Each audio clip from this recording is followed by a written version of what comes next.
नमस्कार,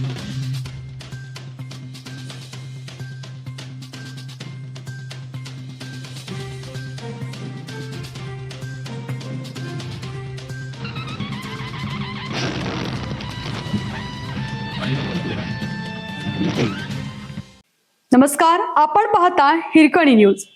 हिरकणी न्यूज प्रत्येक क्षण ताज्या घडामोडी आणि महत्त्वाच्या प्रत्येक बातमीसाठी नेहमी तत्पर. रविकिरण इंगवले ब्लॅकमेलर, आम्ही त्याला भीक घालत नाही.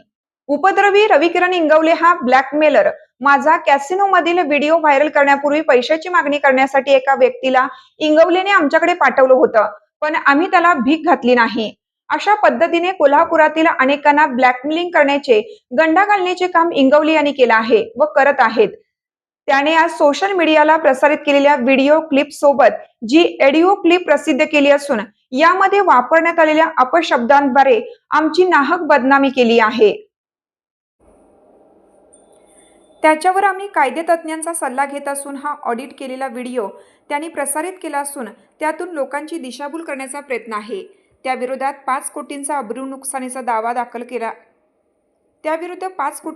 नुकसानीचा दावा दाखल करत आहोत, असे नगरसेवक ऋतुराज क्षीरसागर यांनी प्रसिद्धी पत्रकात म्हटलं आहे. हा व्हिडिओ प्रसारित करण्यात मुळात काँग्रेसचे गटनेते आमदार सतेज पाटील यांचाच हात आहे. कोल्हापूर महापालिका निवडणूक प्रचाराच्या शेवटच्या दिवशी सतेज पाटील यांनी हा व्हिडिओ प्रसिद्ध करून याची मुख्यमंत्री व उपमुख्यमंत्री यांच्याकडे चौकशीची मागणी केली होती. त्यावेळी आमदार राजेश क्षीरसागर यांचा यामध्ये कोणताही संबंध नसल्याचे सिद्ध झालं आहे.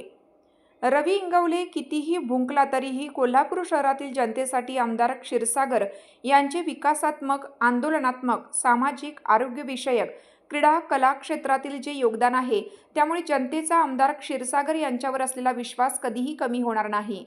आमदार क्षीरसागर हे विधिमंडळ अधिवेशनासाठी मुंबईत असून रविवार दिनांक 28 रोजी पत्रकार परिषद घेऊन आपली भूमिका जाहीर करतील, असंही नगरसेवक क्षीरसागर यांनी पत्रकात म्हटलं आहे.